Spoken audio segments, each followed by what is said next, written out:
매일 성경과 함께하는 오늘의 큐티 시간입니다. 7월 20일 오늘의 말씀은 요한계시록 13장 11절에서 18절입니다.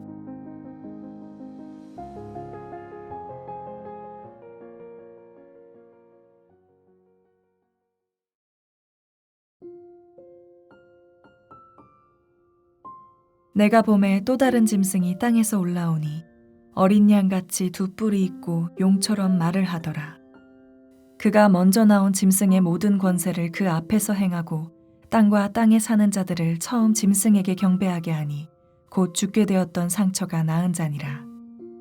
큰 이적을 행하되 심지어 사람들 앞에서 불이 하늘로부터 땅에 내려오게 하고 짐승 앞에서 받은 바 이적을 행함으로 땅에 거하는 자들을 미혹하며 땅에 거하는 자들에게 이르기를 칼에 상하였다가 살아난 짐승을 위하여 우상을 만들라 하더라.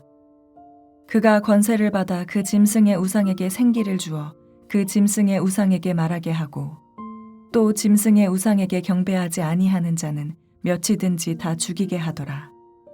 그가 모든 자 곧 작은 자나 큰 자나 부자나 가난한 자나 자유인이나 종들에게 그 오른손이나 이마에 표를 받게 하고 누구든지 이 표를 가진 자 외에는 매매를 못하게 하니 이 표는 곧 짐승의 이름이나 그 이름의 수라.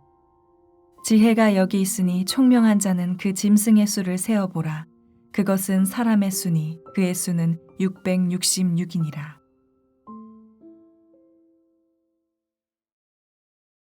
안녕하세요, 묵상가족 여러분. 말씀 묵상을 통해 하나님께 잇대어 살아가는 우리 모두가 되길 축복합니다. 오늘 말씀은 요한계시록 13장 11절부터 18절 말씀입니다. 오늘 묵상 본문은 어제 묵상 본문과 평행을 이루고 있습니다. 1절부터 10절은 바다에서 올라온 짐승에 대해서 말씀하고 있다면 11절부터 18절은 땅에서 올라온 짐승에 대해서 말씀하고 있습니다. 11절에 표현된 짐승은 앞선 2절에 바다에서 올라온 짐승과 차이를 보이고 있습니다. 2절의 짐승은 맹수와 같이 묘사되고 있는 반면 11절의 짐승은 어린 양과 같다고 묘사합니다. 겉모양은 어린 양 같고 두 뿔을 가지고 있지만 말은 용처럼 합니다. 어색한 모습이 아닐 수 없습니다. 겉모습을 통해 예수님을 모방한 어린 양의 이미지를 보여주고 있으나 속은 다른 모습을 감추고 있는 것입니다. 미혹하고 속이기 위한 위장이라 하겠습니다. 이러한 점은 둘째 짐승의 활동을 통해서 확인할 수 있습니다. 둘째 짐승은 참된 선지자이신 예수님의 모습을 모방하여 거짓 선지자로서 활동하는 모습을 볼 수 있습니다. 땅에서 올라온 둘째 짐승의 주된 활동은 용과 첫째 짐승을 경배하게 하는 일입니다. 성서윤회원에서 나온 신간인 남은 자들을 위한 요한계시록에서 이 대목을 이렇게 표현하고 있습니다. 야수 1호에게 권세가 단연 으뜸이라면 야수 2호는 프로파간다, 선전 전략을 으뜸으로 여긴다. 두 야수는 용이 다스리는 바벨론에서 모종의 역할을 수행하는데 통제와 지배를 용이하게 만드는 선전 기구를 만들어낸다고 서술하고 있습니다. 두 짐승을 야수 1호와 2호로 표현하고 있는데요. 야수 2호는 선전 전략을 으뜸으로 여기고 있다고 표현합니다. 이러한 거짓 선지자의 활동은 2장과 3장에 기록된 에베소 교회를 혼란에 빠뜨렸던 거짓 사도들이나 버가모 교회를 공격했던 니골라당 두아디라 교회의 자칭 선지자라 하는 이세벨과 같은 존재와 자연스레 연결지어 볼 수 있습니다. 둘째 짐승의 목표는 분명합니다. 사람들을 미혹해서 경배의 주체를 바꾸는 것입니다. 10절에 따르면 땅과 그것 안에 사는 자들로 첫째 짐승을 경배하도록 하는 것입니다. 땅에서 올라온 짐승은 땅과 땅에 거주하는 자들로 하여금 바다에서 올라온 짐승을 경배하게 합니다. 이를 위해 대단한 표적들을 행하기도 합니다. 사람들 앞에서 불이 하늘에서 땅으로 내려오게 합니다. 이런 일들을 통해 땅에 거주하는 사람들을 미혹합니다. 14절을 보면 이적을 행할 권세를 짐승 앞에서 받았다라고 말씀하고 있는 것을 볼 수 있습니다. 12절에서도 모든 권세가 먼저 나온 짐승인 첫째 짐승과 같음을 표현하고 있습니다. 이를 통해 첫째 짐승을 경배하도록 사람들을 미혹합니다. 둘째 짐승의 모습은 비록 어린 양의 모습이지만 그 말은 용과 같고 행하는 권세는 첫째 짐승을 떠올리게 합니다.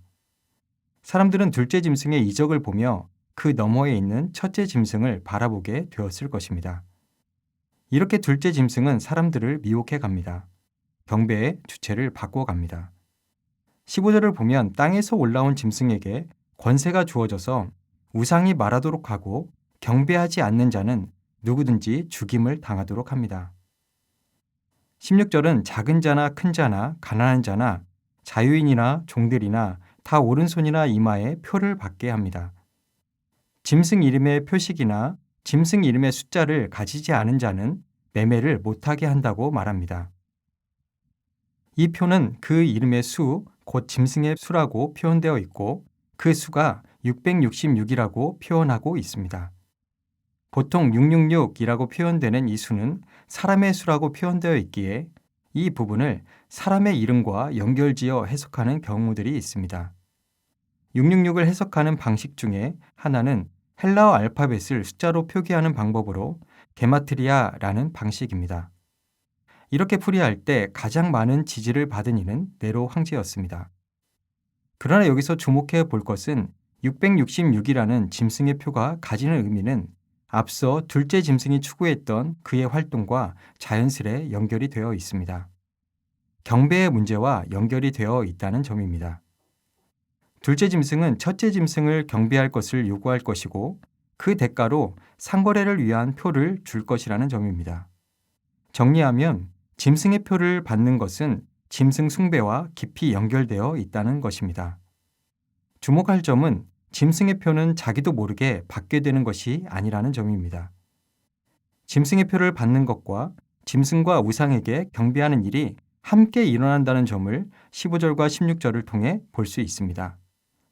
짐승의 표를 받은 자만이 매매할 수 있다고 17절은 말씀하는데 짐승과 우상에게 경배하는 일 없이 표를 받는 일은 일어나지 않기 때문입니다.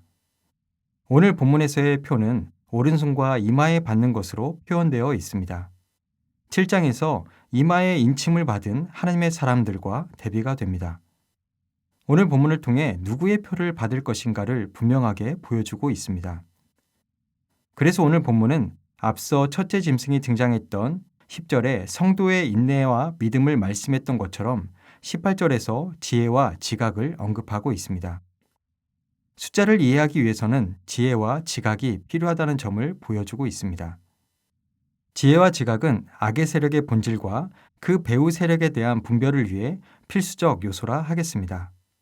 정리하면 이 짐승의 마귀적 행위들에 미혹되지 않고 그 실체와 본질을 파악하기 위해서는 지혜와 지각이 필요하다는 점을 말씀하고 있는 것입니다.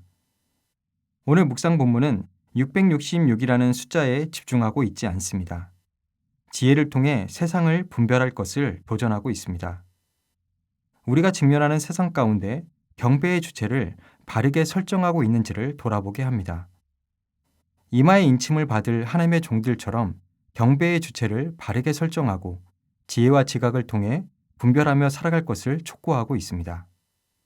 오늘 우리의 묵상의 자리에서 우리가 직면하고 있는 현실 속에 지혜와 지각을 통해 분별해야 할 부분은 무엇인지를 살피며 우리의 믿음의 자리를 견고히 세워가는 묵상의 시간이시길 축복합니다. 기도하겠습니다. 주님, 오늘 말씀을 통해 우리의 삶의 자리를 돌아봅니다. 지혜와 지각을 통해 현실을 분별하게 하시고 인내와 믿음으로 살아가게 하옵소서. 언제나 우리와 동행하시며 인도하시는 우리 주 예수 그리스도의 이름으로 기도합니다. 아멘.